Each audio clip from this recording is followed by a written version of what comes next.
I believe everyone is here. And Georgios actually prepared extensively a set of questions. So props to that, as well as David from Synthetix also prepared some notes that we shared in the agenda, as well as some highlights on their consideration with L2 implementation. So all of this can be found in the agenda. So Georgios, go ahead. Yep. So again, Kale, see you again. It would be nice to get a quick intro from our panelists, starting with Barry, maybe. Is Barry around? Yeah. Hey, Georgios, I'm here. Yeah, so I'm Barry. I did a lot of work on L2 stuff, and I have done some work on the MEV stuff, the minor extractable value auctions. So I'm excited to chat with the kind of more DeFi focused people and get their opinions on that. Nice. Stani? Hey everyone, I'm Stani Kulechov. I'm the founder of Aave protocol, which is a interest rate market on Ethereum L1 and now in Matic as well. I've been building decentralized financial applications for a few years now, and starting with ETHLen back a few years ago. Mainly, I'm pretty much involved in the products side and also building incentive models, and also kind of like helping on the risk assessment side and creating the Aave risk framework. And yeah, that's about it. Nice, thank you. And David? Hey everyone, I'm David. So I joined Synthetix as a core contributor earlier this year. I first got involved with their project going back to 2018 when they were called Haven. So they since rebranded. I was the founder of a smart contract auditing company called Blocktrax. And then after that, I ended up working on a database company. So it wasn't necessarily in crypto. And then very excited to be back in DeFi. So looking forward to going over we're building a lot on optimism on L2. So very excited to share with some of the learnings, challenges, and stuff we're really excited about as we move forward. Nice, thank you very much. So kind of to kickstart the discussion, it would be nice to hear from Stani and David, like some things about what kinds of MEV do major DeFi platforms expose today? I imagine that both Aave and Synthetix have some things to say on that. Maybe starting with Stani. Yeah, sure. Well, two kind of occasions I would say, usually in occasion of liquidations, for example. So Aave as a protocol has we have a collateralization system. So when you deposit into the protocol, then you can borrow value out of the protocol against your collateral, and to keep that collateral position, you might need to refill depending how the market moves. So if it's moved substantially, the market decreases, you might have to refill the collateral, or it might get liquidated. And how the liquidation network works in Aave protocol and pretty much across the whole DeFi ecosystem is that there's certain type of incentives available for the liquidators. So whoever actually takes that position and replaces the collateral with the borrowed funds will also get a margin for that particular transaction. Now, what's interesting here is that the liquidators that are in Aave are also liquidating other positions in other protocols as well, and depending on the incentives. And because it's an open network, everyone is kind of like fighting on getting that particular incentive model. And because these some of the assets are very volatile in the sense as crypto native as by itself, what happens is that the incentives are quite wide in their spread, for example. And we have a fixed incentive system to kind of ensure that when the market decreases substantially, we have enough liquidators coming and actually fighting to get that juicy incentive. And this is kind of like an interesting part, because many of the liquidations actually happens with flash loans, which practically means that you might not need upfront capital to do certain type of liquidation, but you can actually flash borrow from the protocol, make the liquidation, don't use any capital, and just collect the spread.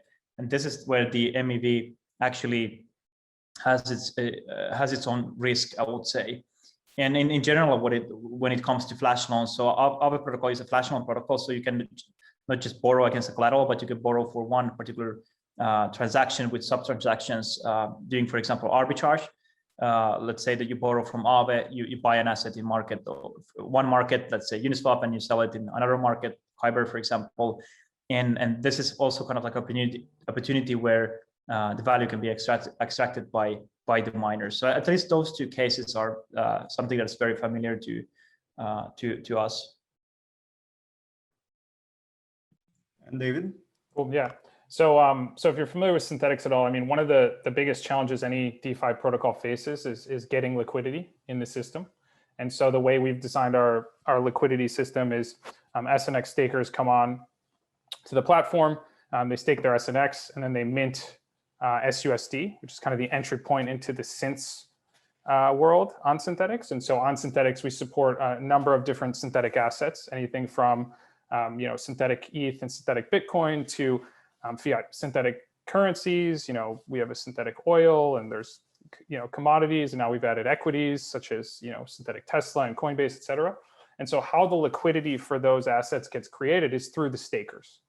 And we have this thing called the debt pool. So when people stake, debt gets created in the system. And when traders come on and they trade, let's say you wanted to go from SETH to SBitcoin, or I guess lately you'd probably want to go from SBTC to SETH, which is pretty exciting. You would essentially be trading against the debt pool, right? There is no like counterparty. You're trading peer to contract, right? And in that sense, the risk for front running, the risk for people taking advantage of price discrepancies and the price oracles and stuff like that, the risk is borne by the stakers. So it's a little bit of a unique problem that's specific to Synthetix. Normally, if you were trading on something like Uniswap, the trader would be at risk for front running and other MEV risk areas. So it's a bit different for us. And so because of that, we've had to deal with several challenges around the user experience. So this is a big kind of ongoing trade-off between how do you really nail the user experience, especially for us as people come on to do trading with different trading strategies, with security and making sure that the stakers and the people providing liquidity to the system aren't getting taken advantage of. And so on L1, we had to introduce this thing called fee reclamation, which it has obviously the benefit of not being front runnable, because we basically, when you make a trade, you basically have to wait 6 minutes for the trade to settle. And when you wait 6 minutes, we basically are looking for price changes during that period, and we'll take those into account, whether depending on the price that you get. So the point there is that hurts from the UX. Like, no trader really wants to wait 6 minutes for the trade to settle. And then also for composability, right? Like if we wanted to integrate with Aave, it becomes challenging because of that waiting period. And so as we look to move to L2, we're trying to do everything we can to get rid of fee reclamation and feel confident that our system is not, and the stakers aren't exposed to unnecessary risk. So a couple of the differences between L1 and L2 is on L2, so we're building on top of Optimism, and there's no mempool on Optimism. And so because of that, that relieves one attack vector where people could look at the transactions coming in the queue, and they can basically say, I'm going to pay a higher gas price, and I'm going to basically have my transaction execute before this. And so the transactions are just going directly into the sequencer on L2, which is, obviously there's benefits to that. The cons of that is that currently Optimism is running the sequencer. And so there's some centralization aspect to it in today's state. And so there's been a lot of discussion, like Carl just gave a presentation on MEV, and then there's conversation from Chainlink around fair sequencing and stuff like that.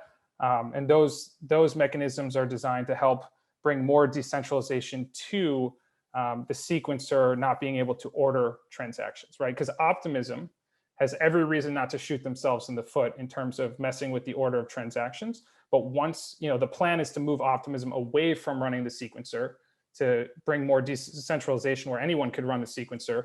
But when that happens, we have to make sure that they can't, just order the transactions the way that they want, therefore affecting the system. So that's one kind of attack vector / thing we're working with.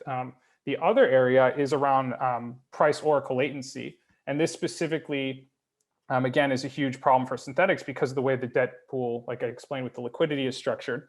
And so with that, some of the things we're doing is we are working with Chainlink to try to get the deviation threshold down. So the way that that works is, let's say the deviation threshold for a Chainlink price oracle is 0.3%, right? That means that when there's a move in price, 30 bips, right? So I guess that would be like, your 0.3%. And so if there's a move above that, it causes the price oracle to update the price, right? And so you want that to be as low as possible, because that means you'll get more frequent price updates in the sense that there's, price movement. So we're working to get those down. Another thing we're doing is we're trying to, we have a heartbeat. The heartbeat's less relevant as far as this stuff goes, but the heartbeat is like, if the price hasn't gone above that threshold, right? There needs to be something that triggers a new price. And so the lower the heartbeat is, the better. The problem is that it gets expensive, right? If it's pretty low. So we're aiming for like a 1 hour heartbeat and stuff like that. And then I would say the last thing to kind of keep in mind there that's been something we're trying to do is, so we're launching with higher fees than we'd like to have, because higher fees, obviously is not ideal. Again, this trade-off between user experience for the traders and everything, but it does bring more security because, so for example, we're launching with like 75 bips, which is a 0.75%, structure, or at least that's what we're thinking. And obviously that helps make it so front running's not even worth it, right, for people. And so, but we want to our goal is to bring that down to like 30 bips, over time. So those are some other things. And then I guess, just did a fair amount of talking, so. Yeah, thank you very much. That was very extensive. I think that, people will kind of look back at this kind of segment as how MEV and Synthetix interact with each other.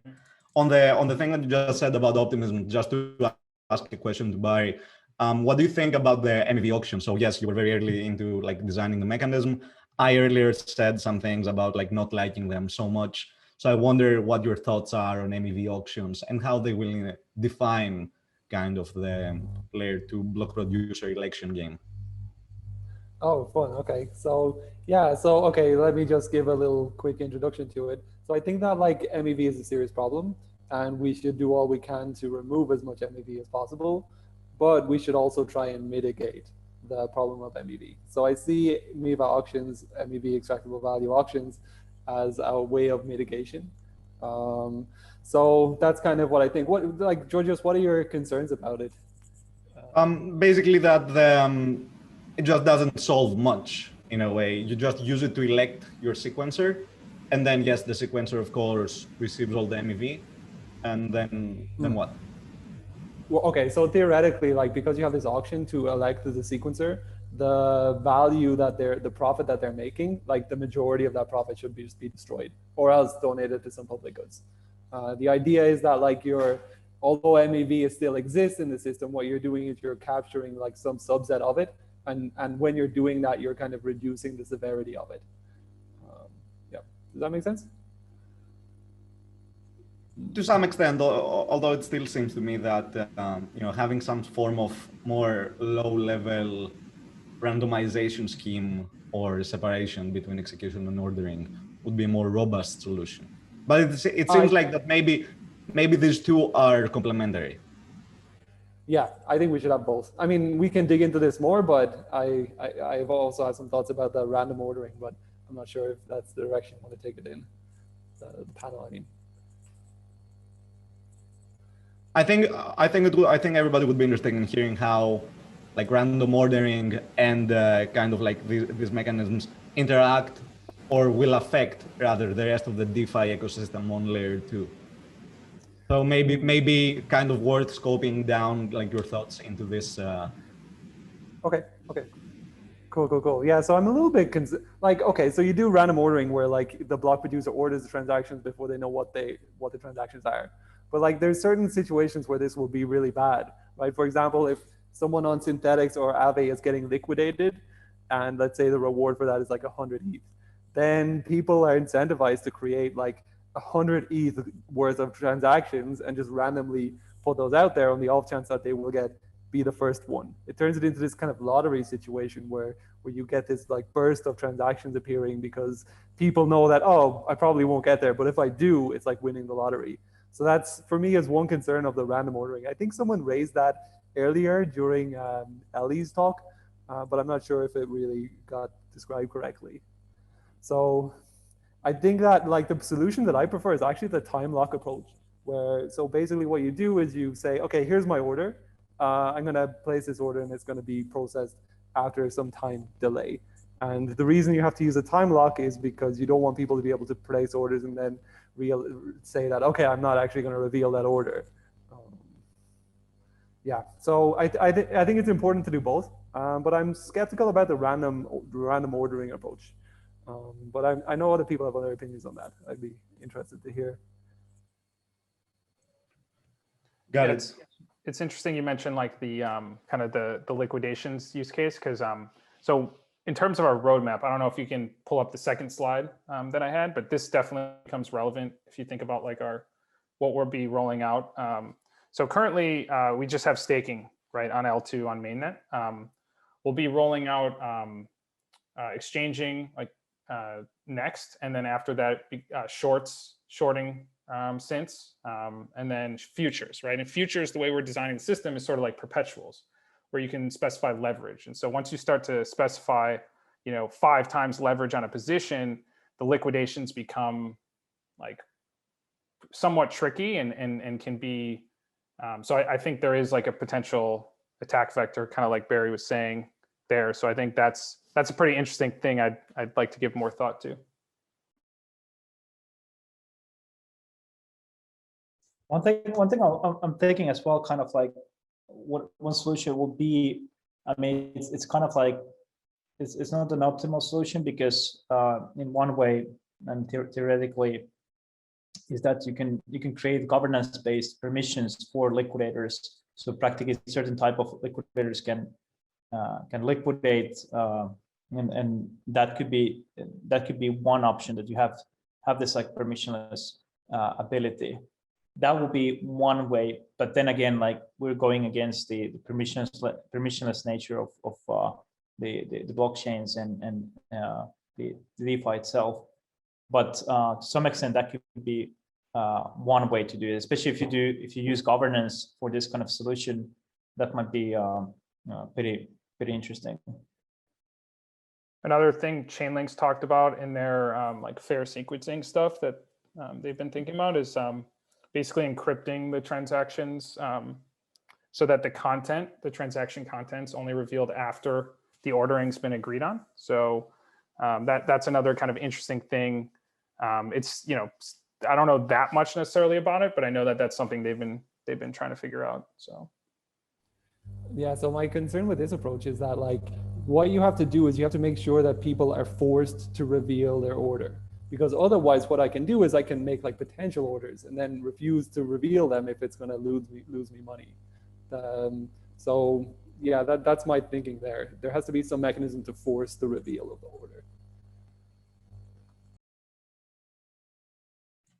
I agree with that critique. Yeah, exactly. It's a free option.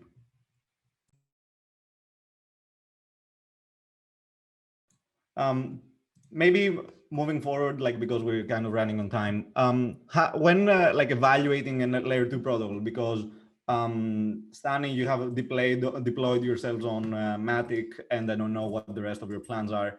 And David, like you've chosen Optimism. I wonder, do you take MEV mitigation or the strategy of the project around MEV into account? Does it matter? What's the deal? Does MEV matter for you, or is it like just an extra, nice to have? Maybe starting this time. Personally, and kind of like in I would say that it matters quite a lot, because I mean it's definitely like an issue. But when it comes to deployments of a protocol in different let's say side chains, layer 2s and other maybe blockchains, what's kind of like what we usually follow is pretty much like what the community wants to do, like what kind of I mean, it's not like the biggest decisive thing, but also like when we deploy contracts into other networks, like it's part of the kind of like a technicalities that like how this functioning will be, and it's not just the MEV, but there's other kind of things like how easy it is to deploy contracts, for example. I mean, whether there's a EVM compatibility and so forth. So it plays some factor, but then again, I somehow see the space now a bit saturated with different kinds of chains, and many of the L2 solutions are not super ripe yet. I mean, it's still kind of like very early, but definitely that would be something that affects quite a lot, especially if you see more and more issues related to MEV and Incur. But I guess like for us, the most kind of like a key part where it might happen is the liquidations, and as long as most of the liquidations work, it's not a problem. But the kind of risk is that if kind of the liquidators' incentives are lost, and in that sense, there's less and less liquidators coming into the spot when actually you need them the most. So that's kind of like the problematic part, I would say. But yeah, I mean, it's a consideration, and but still, it's just part of the tech we're looking and assessing when we deploy the protocols. Yeah, I would just say, I think it's definitely a consideration. I think if I kind of think about like, why did we choose optimism in the first place? So, the way we kind of looked at it was like, how do we mitigate risk as a whole, right? So obviously, maybe MEV falls into one category in that, but I think the biggest thing for us was like not having to maintain two code bases, right? Using our existing Solidity code, and then the way that Optimism's been approaching like their OVM is they're trying to leverage as much as possible from like the EVM and like what exists and what's super secure today.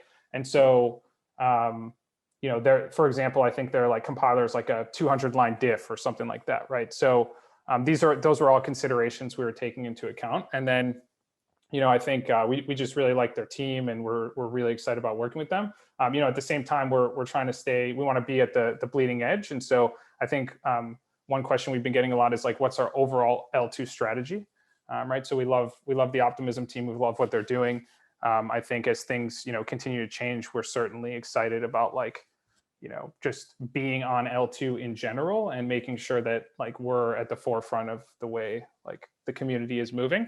And then again, it's just a lot of it's social too, right? Like where's the liquidity going to be is something we've been thinking a lot and trying to figure out. And so, to me, all those things kind of went into our initial, like our main decision. And then, yeah, obviously risk mitigation and this type of stuff is an important factor as well. But I think the other stuff, maybe even, not to say it was like, this isn't important or anything. It seems like those other things were kind of the things that were dictating, our decision. Nice. Thank you very much, David and Stani and Barry. I think that at this point we're quite over time, so I think we can wrap it up here. Thank you very much, everyone, Tina, Kartik, and the rest, and we'll see you around. Yeah, thank you, Georgios. Thank you, everyone on this panel. And any, I guess, summary and next step for open questions from Justin or and Phil, Kartik, anyone who's on this call, as we are planning our next MEV roast, a mega event that will focus a lot more on these kind of microstructure questions, and also things that we touched on but didn't dive into, such as fairness debate, extraction versus mitigation. We will do a more systematic deep dive into those, but want to see if there's any remaining open questions that anyone wants to suggest as well, or takeaways. Justin, our roast master. I don't have any specific questions. I mean, I'm glad I've been learning about flashbots for the last week or two, and I'm sure I'll have more questions as I do a more deep dive. But in general, I'd say that I'm very impressed with some of the principles that Flashbot has taken, around decentralization, around ethics, around open sourcing, around all this good stuff, eliminating the forest, etc., etc. I still think there's a lot of work on the actual product, but I think the cultural foundations are extremely strong, which is fantastic. Thank you. Awesome. Well, I want to thank, as we wrap this up, I want to thank Justin for being our roast master, and Tina for coordinating this event, and the Flashbots team for just making sure that all these amazing conversations happen today. So I personally got to learn a lot of new things and a lot of interesting topics, and it seems like just from the conversation today, there's already enough content for what comes up for the next roast in June. So hopefully everybody on the chat and on the panel also got to participate in a lot of interesting discussions and got some new insights out of this. So I want to thank everybody here, from our panelists to everybody who watched, all 100 plus of you, and just everybody who participated and engaged with all of our speakers.